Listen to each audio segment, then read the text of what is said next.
Hello and welcome everyone, I'm C.S.Gilmore, and today we're going to talk about Assassinorum Kingmaker by Robert Rath. This is the same guy who wrote The Infinite and the Divine, which is another book I'm going to talk about at some point. But I wanted to start with this one. After last week's discussion, the book wasn't the best. This one, I will say, was one of the top books for me that I've read so far of the Warhammer stuff. This is a really good book. I really like a lot of Robert Rath's writing in general. He writes very good inter-character tensions, and this really shows in these characters here. So what's going on is there's a night world called Dominion, and Gilman's got his crusade going. The problem is, he sent to Dominion to have them send him knights because it's a night world. And they didn't. So now, the Assassinorums get involved to figure out why. And there's some fun things that happen in this story, let me tell you. Let's see. To start off, you get 3 different assassins brought in from different temples. You have a Kalidas assassin, one of the shape-shifting ones that, the ones that use, I forget the drug, but they use a special drug that lets them literally reshape their entire body into anything, so they can be a man, a woman, a child. There was one book I remember reading where one even became a gene stealer or something for a while, or some form of tyrannid. Though that was a weird story separate from this one. But anyway, they have special shape-shifting abilities, and they're assassins of that sort.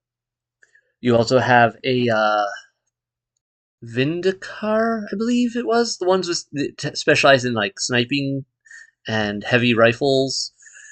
And then there was a third one, and I can't remember the temple that one was from at all.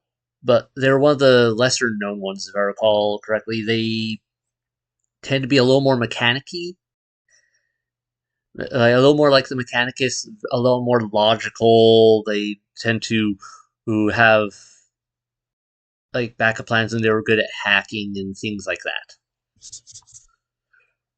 Anyway, so you get these 3 assassins that have to work together to go to this night world and figure out what's going on. And their primary mission is go to the night world, get rid of the old monarch who isn't doing their job, and make sure that whoever succeeds them is someone that will do the job and work with the Imperium. Now, the assassins, like I mentioned, Robert Rath does some really good interpersonal tensions.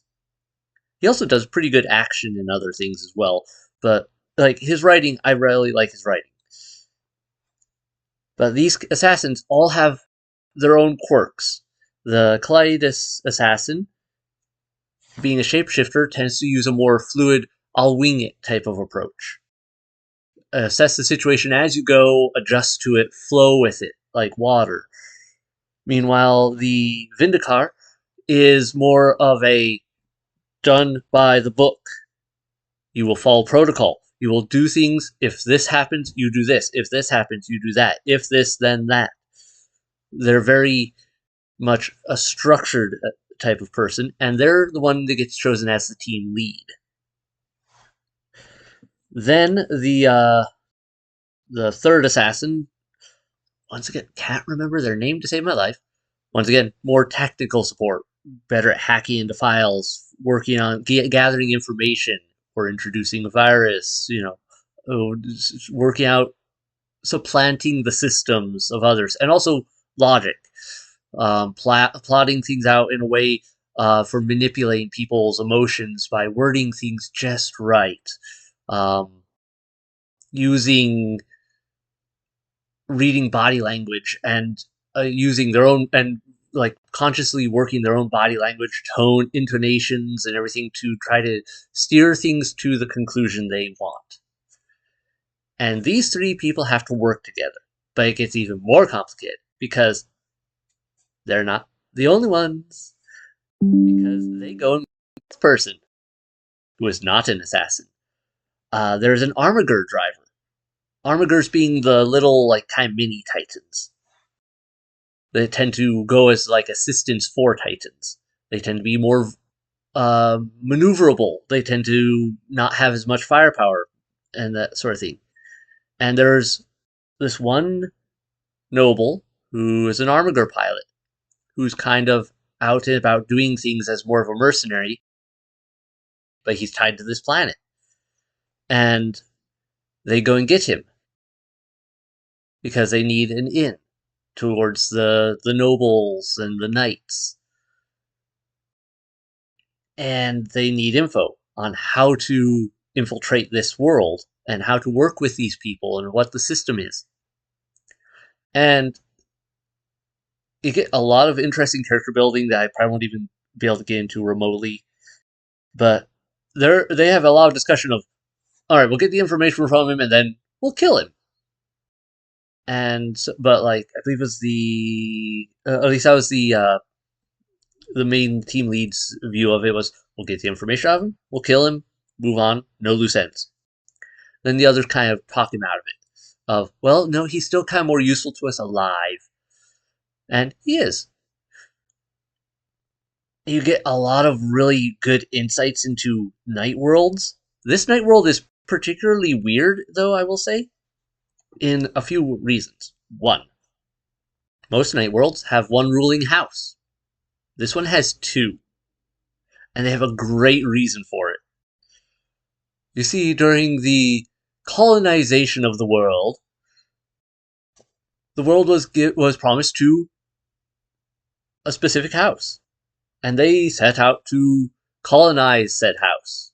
But thanks to warp shenanigans, they disappeared for a prolonged period of time, long enough that someone else went, all right, you different house over here, you can have the planet. And they got to the planet and they colonized it. And then the original ones showed up as well out of the warp. And they all are like, well, we've also got rights to this planet. Well, we've got rights to this planet. And they eventually basically decided on okay, we'll get along, kind of. We'll have a bit of a rivalry between the houses, and then we have a ruling monarch that represents both houses. But there's a lot of politics involved here because, what if the current ruling monarch comes from one house or the other? Certainly that other house could be favored a little bit in, what they get out of the monarchy and everything like that. So there's a whole lot of vibing back and forth between the political houses here. Some of them are more willing to be slimy about it, and some of them are a bit more noble. Like the classic, some of the nobles are a bit more corrupt than others. Along with all that, we get a really cool look into how knights work. I don't mean like the mechanical stuff, though we get a lot of that, like how different ones tend to work with different weaponry and maneuverability, and there's a lot of tournaments and actual knight combat that gets described throughout the book. But we also get to look inside the knights and the armiger systems and everything like that, because the Kalidas assassin, the one who can shapeshift, actually does take on the form of the estranged noble that they're working with, and at one point has to pilot his armiger. And it's not so easy as just, all right, I'll plug into the suit, and I'll get all the plugs built into my body, and I'll plug into the armiger and drive it. No, because Titans, armigers, the whole works. The bigger the Titans, probably even worse. Have personality. Also, they might have personalities of every single one of their previous pilots since they were created. So, when you plug in, if they don't recognize you, they'll kill you. And I don't mean like, oh, kick you out of the pilot seat. I mean, they will straight up fry your nervous system and cook you, backfeed and everything. Like, it's, you could look at it and go like, maybe it's like an AI security system that the Imperium doesn't view as AI anymore, and it kind of creates gestalt consciences of their old pilots. But it's 40k, so is that it, or are they really just like fragmentary spirits of the old pilots, encased now as part of their suit, as part of their Titan? And those personalities fight with each other a lot. And also, they will question the pilot ad nauseum. You have to bond with your Titan, and in order to do that, and that part of that bonding process is basically just not being rejected by proving that you are worthy to drive the Titan, that you are who you say you are. And so the assassin has to memorize a ridiculous amount of information and then pass off, like, reshape her brain structure, brainwaves, and everything, and hide her personality in a super deep subconscious area in order to pass off as this guy, in order to drive the suit, in order to drive the armiger. And I keep calling it a suit. It's not really a suit. I think it's because I keep thinking of the armigers as smaller than the Titans, and so that my brain differentiates them considerably. And they are considerably smaller than a Titan, like 3 times smaller than some of the Titans, maybe even more than some of the bigger Titans. Um, yeah, you get some great feedback in there. The characters constantly work out how they're doing things, their operational protocols, not always meshing, and how they're going to work out. How do we make this work? How do we accomplish our mission? And they go around and working with this other pilot, with this armiger pilot, and keeping him alive, getting information from him, and also sometimes actually having him do stuff, because sometimes the shapeshifting assassin has to go do other things, and they actually need the real pilot to be present, especially since when they're dealing with, say, his family, who know him very well, and that would be problematic to imitate without giving it away. So, politics, everything going around, and they get into a whole process of figuring out the situation. Why isn't the night world providing the knights that Gilliman's asked for? Well, turns out they're kind of having some issues. Also, the current monarch's not being very effective. He's acting crazier, he's being more reclusive, he's generally not doing great as a monarch in overall, and they're kind of talking about replacing him. Well, the assassins start working on getting rid of the heirs to be. Like, okay, so, and they decide, actually, okay, so we'll make our armiger pilot maybe as a back. We'll keep him around as a backup, failsafe. If we can't find a better candidate, we'll make him the candidate.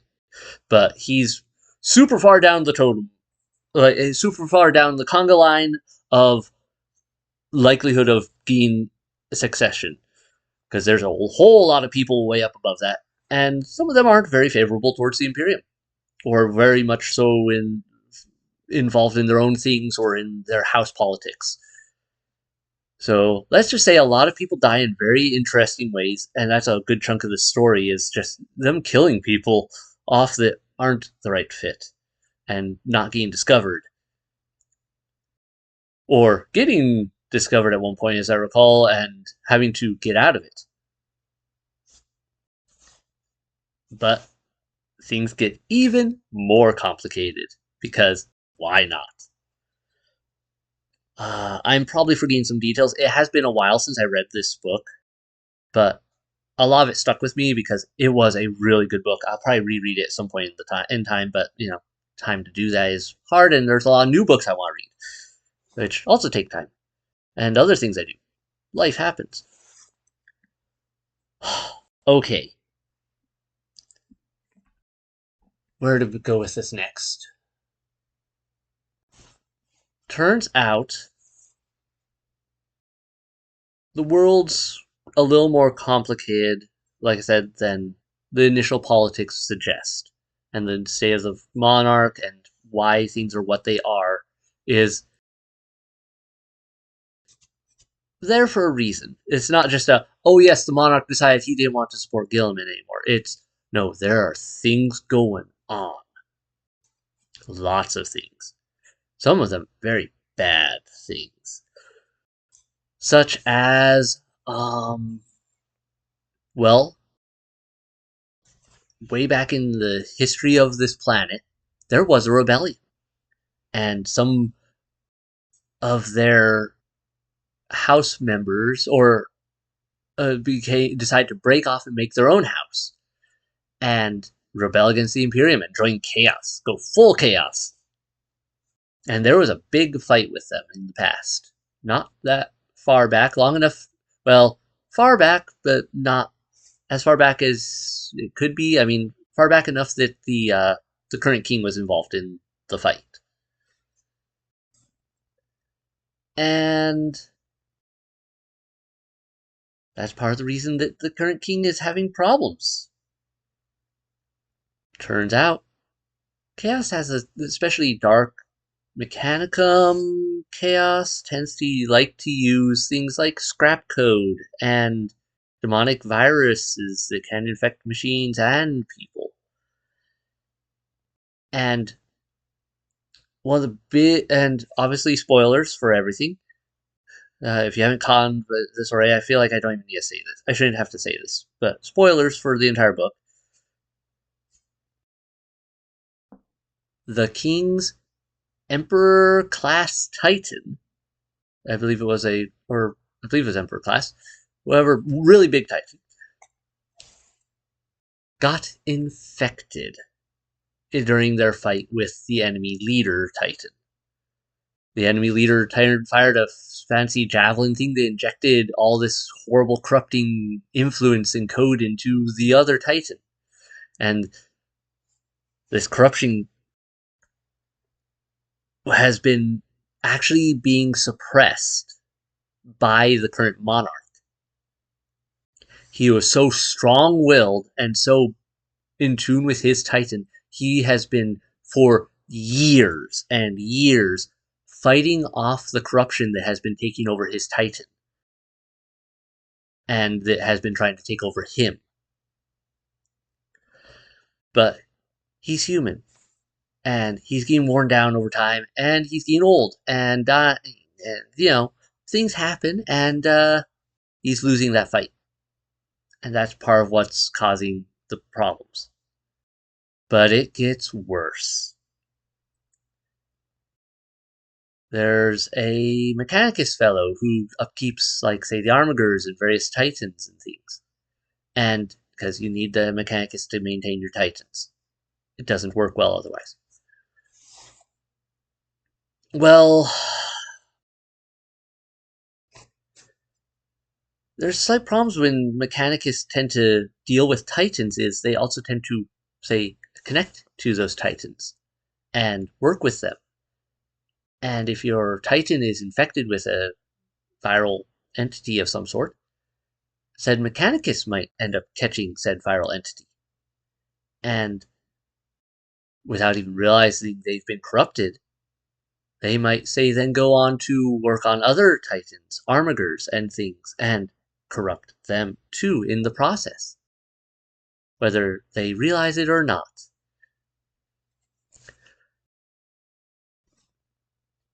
And that's where things get really, really interesting as things progress with the story, because this corruption has been spreading. And the Armiger pilot that they brought, that the assassins brought back to his home planet, along with his Armiger, are one of the few that is guaranteed not infected, because he hasn't been around to get infected. But then you get a bunch of other pilots who, as things start hitting the fan, things start getting bad, some of these pilots start acting wrong and doing things that they shouldn't be doing and serving maybe a house that has been decreed a heretic and shouldn't be even being mentioned, much less, being served. That's because this viral thing, say you're a pilot, you plug into your Titan, you get full integration into your Titan, and it's got a super corrupting influence in there. You might not be the one piloting your Titan.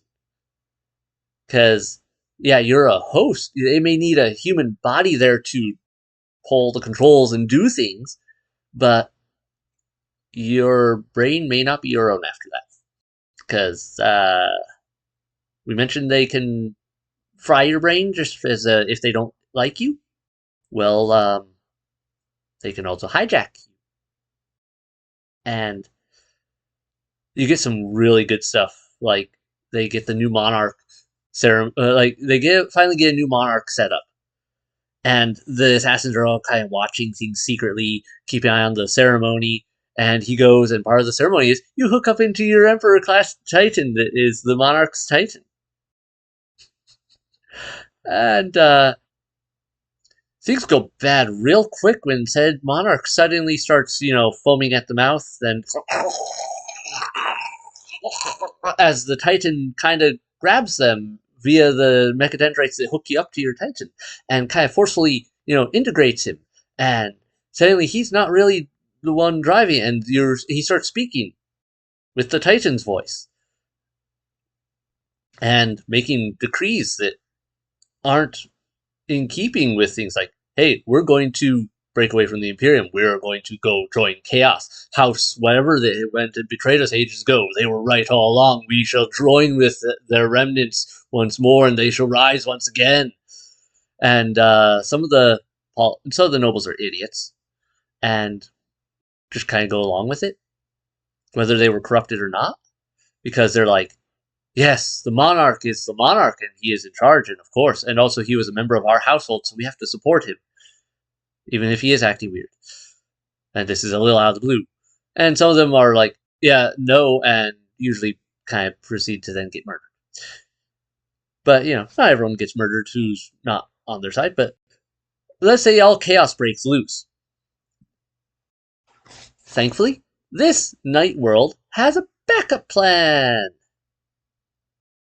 Because there's secretly another Titan that can be like of the ruling class. Another Emperor class Titan. There's rumors and myths of them in our Armiger Knight's family history, because his father fought in that same battle with the monarch. And even though he wasn't a high noble himself, he saved the noble's life in that battle. Even though it ended up, being still, he got corrupted. The guy got corrupted and everything. Like, they didn't know it at the time, and like he saved his life from being killed straight out in that battle, and so he earned himself a high trust.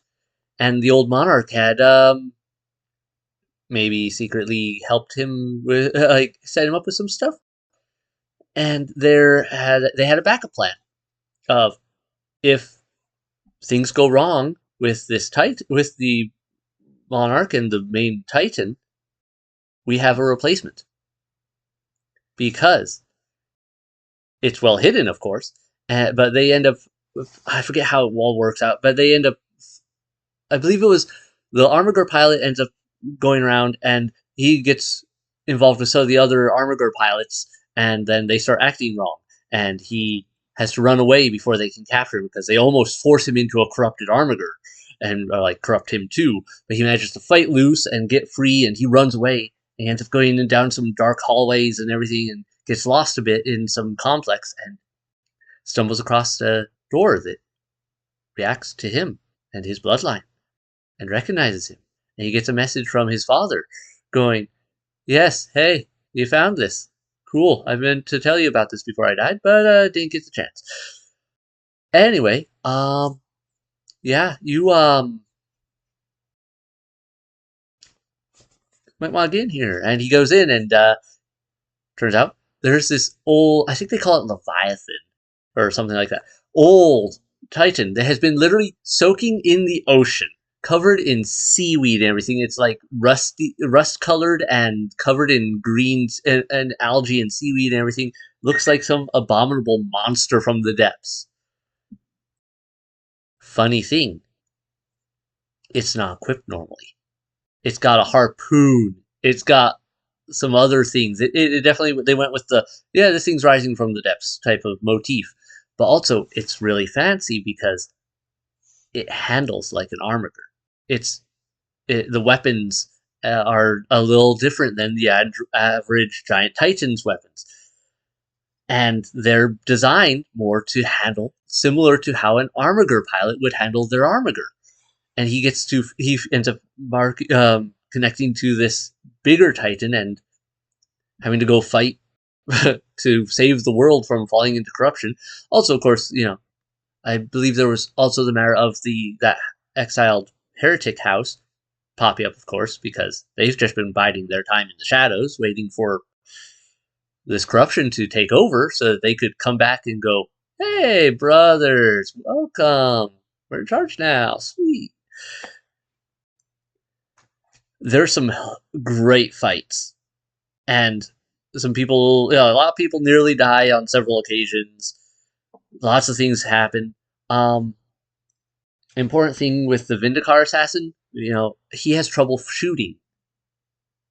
Not because he's bad at shooting. He's like an exemplary assassin, but he's got a shoulder injury that he's been getting sent on mission after mission after mission, and he hasn't had a chance to have it heal. Well, also turns out these three assassins aren't exactly maybe not necessarily liked by the Assassinorum in some ways. Like, they've been very good at their jobs. They've all been doing this mission after mission after mission. Turns out they've also been somewhat tied into this world and its stuff, whether they realize it or not. Some of their previous missions involves things, and part of the reason they probably got assigned here is, it's hinted at, is because the Assassinorum doesn't know if they're infected by this code that can infect things. They don't know if they're corrupted and whether they can be trusted. So they all kind of got sent here on a very much could have easily become a suicide mission, and very nearly was, because they're expendable. As always, assassins usually are anyway, but these ones are particularly expendable in this circumstance because they don't know if they can trust them. But they've also got some ties and experience with this virus. I believe the tech priesty one actually had done experiments on it. Actually had infiltrated the cult that had initially made the virus or been involved with the virus, and had managed to had actually been infected with the virus at one point, but had done so purposefully and carefully using like a sub brain or something like that, Mechanicus junk, and that they had isolated from the rest of their systems, and they were able to be infected and blend in with the crew, with the cult, without fully being infected. But were they infected or not? There was all that doubt in there throughout some parts. They have some major battles. The Kalidas assassin does a little something that you're generally not supposed to do, and she helps the Vindicar assassin with his shoulder problem by giving him a very small, teeny tiny dose of her shapeshifting drug in the shoulder. And, it's not a permanent fix, but it can help with the healing process if he is careful and doesn't overdo it, and doesn't lose control of the situation or overdose on it. Because, if you're not one of the Kalidas assassins, you're not supposed to use that drug because it can kill you, among other things. And, molecular destability and turning into a pile of ooze is bad for your health. Anyway, so using a little microdose, he's able to fix up his shoulder enough so that he's able to shoot correctly. And it's really important. He has some really cool bullets. I forget what they call them. Like he had some shield breaker bullets, and he had some bullets that were designed to break void shields. Some that were designed to break through armor and various things.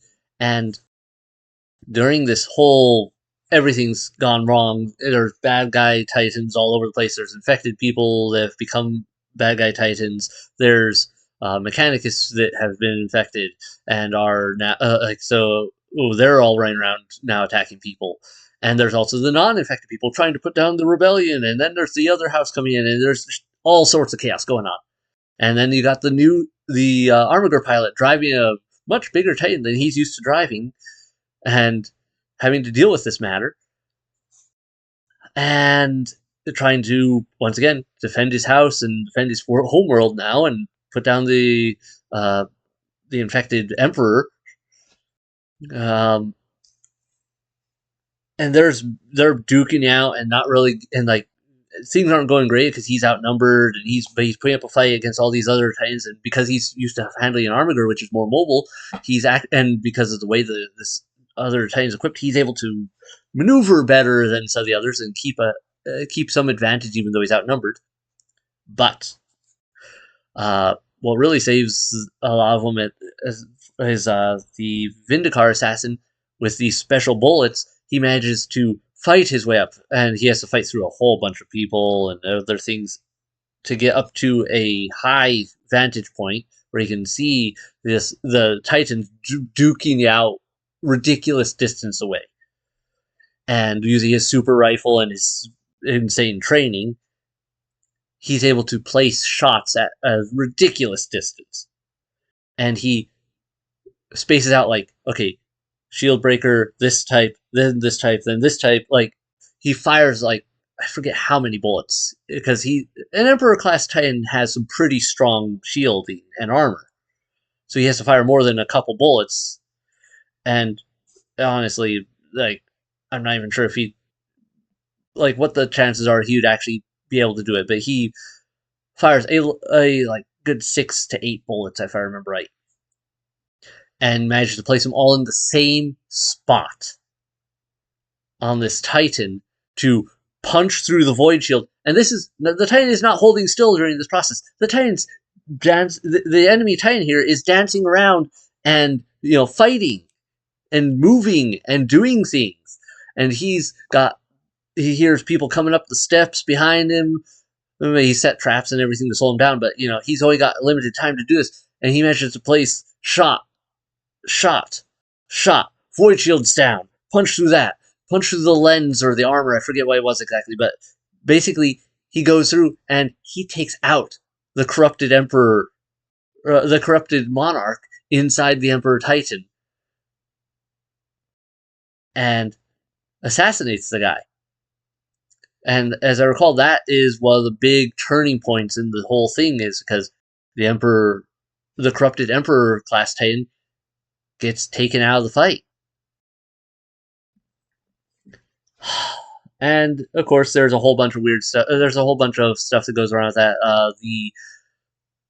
The lowly Armiger pilot ends up becoming the new monarch, because he's now the one with the Emperor class Titan that is not corrupted by chaos, and he's just proved himself by saving everyone else's butts, and a bunch of the other high monarchs, high nobles and everything that would have probably otherwise been monarch, kind of either are dead, were corrupted and got killed or driven off, or they can't drive the Titan because it's his. And no one can drive the other Titan because it's corrupted by chaos, and good luck fixing that mess at that point. Huge loss, of course, because Titans aren't easy to replace. Kind of really a big problem, especially the bigger ones. And that is a lot of this story. And I have skimmed over a ton. And if you can't tell from my voice, I am super excited about this because this is a great story. Once again, Assassinorum Kingmaker. Look it up. It's by Robert Rath. It's great. I read the physical copy. I couldn't tell you how the audiobook goes, if it's good or not. I think I remember someone saying this audiobook was actually good. but it's been a long time. Highly recommend this book. Like, this book's, I think I'd give it like a 9.5. I have a vague memory that there was a point near the end where there was a potential of some things got a little confusing with some of the jumps around between some of the characters that had to happen.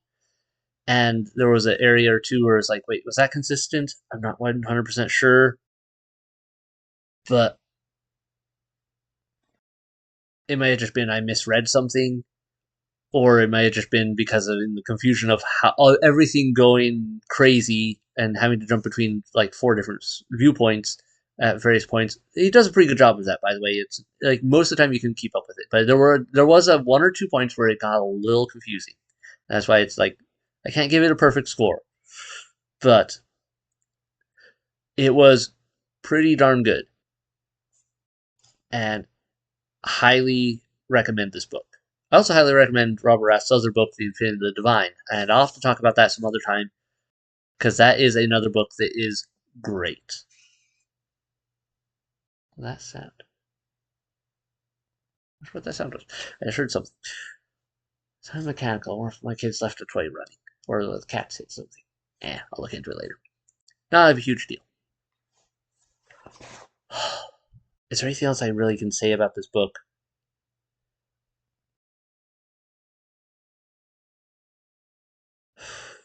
Oh, The Assassins. I really hope that Robert Rath writes more books involving these people, because it was kind of left as a possibility, but it's definitely not necessary. Like, this book is fully contained in itself, but the assassins kind of go on their way, and the Kalidas assassin and the Vindicar assassin particularly have kind of developed a working relationship with each other, having helped each other out through some of these things. I also believe we get some feedback on like some of the assassins, because like, yeah, the Vindicar assassin's got the shoulder problem. The one assassin, the one Mechanicus type assassin, I cannot remember that temple to save my life. Uh, mm, yeah, maybe not the best people person in some cases, because the way they constantly are manipulating people kind of makes it hard to trust them. And the Kalidas assassin, the shapeshifting, um, has to be able to get her drugs. Turns out, if you're a Kalidas assassin, especially if you've been one for a long time, you have to take your drugs on a regular basis, as well as you don't just use it to change shape. You have to use it to maintain functionality. And she's pushed her limits a few times, going longer than she probably should have before getting a refill, before getting a redose, because she's been on so many mission after mission, she hasn't had time to go back and get more from the temple, from the assassin temple.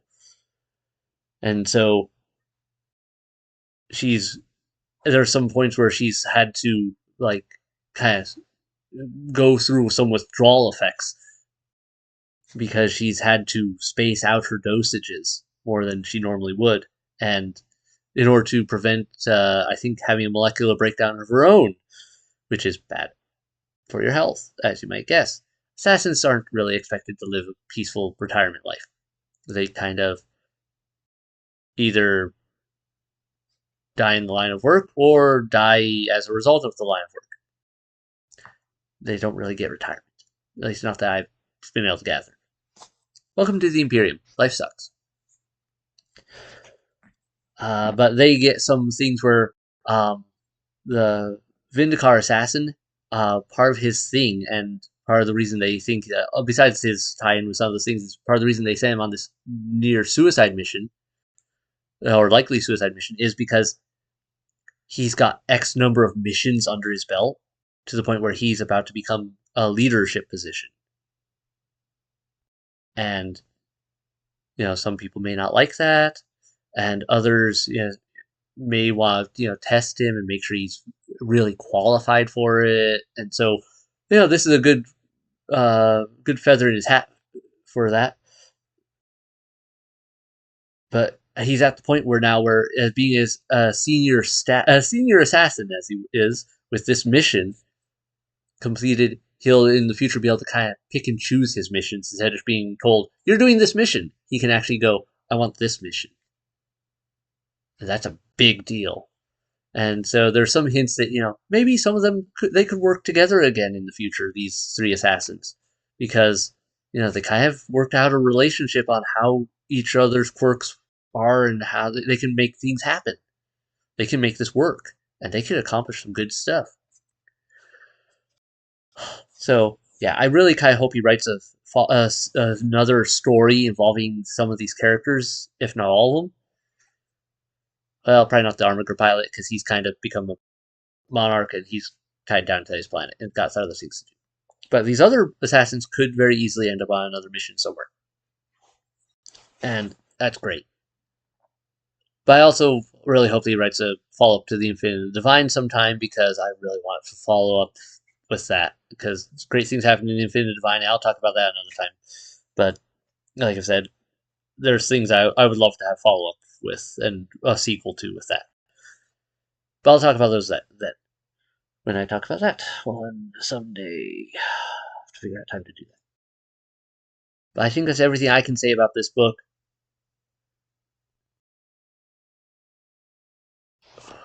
I really don't have anything bad to say about it. Like, other than that, like I said, there were one or two points where it was like a little consistency question, or did I just misread something? A few confusing points, but otherwise it was pretty good. It was good. I enjoyed the characters. I enjoyed the story, the plot, the character variation, the development of the characters over time as they work with each other. The general how they handled things is great. Like one of the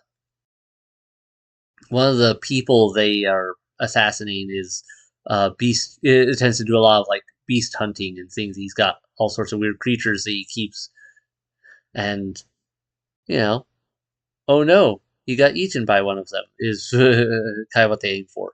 I forget how well that works. I think there were some hiccups in that plan, but I don't recall the details.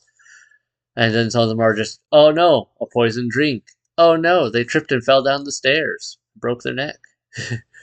Like little things like the classic. There's a few parts where they kind of skim over some details, but there's some parts where they really get into super nitty gritty details. Because there's some areas I didn't talk about. They have a whole tournament. Also, the reason the one Armiger pilot is kind of an exile, I didn't mention that.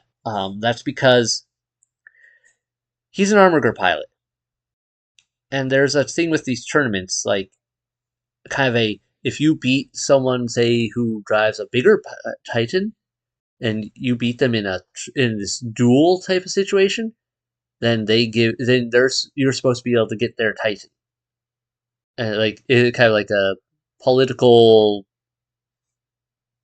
uh, maneuvering type of deal. And apparently he had actually gone up against someone else before, and I forget all the details, whether he had accidentally killed the pilot or whether he had just maybe cheated, or I don't actually know. I don't think it was he cheated. He had used some info that, like, they didn't keep up repairs on one of their legs very well, so they had some trouble maneuvering in a specific way so he could dodge their attacks. So even as a smaller Armiger driver rather than a full Titan driver, he had being someone of a much higher political station, and unfortunately, because of politics and pride amongst the nobles, he didn't get their Titan. But he had beaten them and humiliated them, and so he had left his homeworld as part of a maybe it's best you leave town type of deal, because people might assassinate you for having ticked them off. And so that was part of his backstory and why he was involved the way he was, and why he was kind of reluctant to go back, but also understood he didn't have much choice in the matter because it was that or die. So, yeah. Fun stuff, great story, so many characters, so many awesome things, little twists and turns. The way things are depicted is amazing. I really liked the integrating with the Titans and having all the ancestor spirits kind of be like, what was my uncle's favorite color? which battle was the most glorious in our history? He, okay, your answer doesn't quite. I don't know if I like that answer. And then have one of the other ancestors go, "Oh, get over it." He answered perfectly fine for that. That was perfectly in line with this. Yeah. Oh, you shut up. No one likes you. Oh no, you shut up. Ancestor spirits bickering. Feels kind of like I feel like it gave me a very much a Mulan, like the old Disney's Mulan with all the ancestor spirits watching her and arguing over like how they should deal with her or having taken her father's place in the army, that sort of thing. It kind of feels like that, only maybe a little less in the we have to protect them and more of a they better live up to our standards or else we'll nuke them type of like very interesting. And of course, the Titans with their own personalities also kind of in there going, are you worthy of driving me? Better prove it. Better live up to my name, or otherwise I'm going to have to find a new pilot. It's great. I loved it. This was a great book, and yeah, highly recommended. And now I'm rambling. I should wrap this up here. Hit like, hit subscribe, keep up with new releases if you haven't already. I think the next book I'm probably going to talk about is the Soul Drinkers Omnibus. I think I'm going to split it into two parts. I think next week will be the Soul Drinkers Omnibus Book 1, and then the week after that will be Soul Drinkers Omnibus Book 2. And the reason for that is because I feel like that's one I'm going to have to split up. There's too much for me to get into, and some of the details and nitty gritty that I want to talk about would take up too much time to cover both. That, and I'm going to need some time to review each one a little bit because there was a lot in there. Like they're omnibuses. They've got like I want to say at least 3 books each. I have to double check, but yeah. So it's really we're going to be discussing multiple books in a single sitting, but skimming over a lot. And I think that's probably going to be the best approach for those. But anyway, we'll see. Thanks everyone so much for watching. Have a great night. Bye.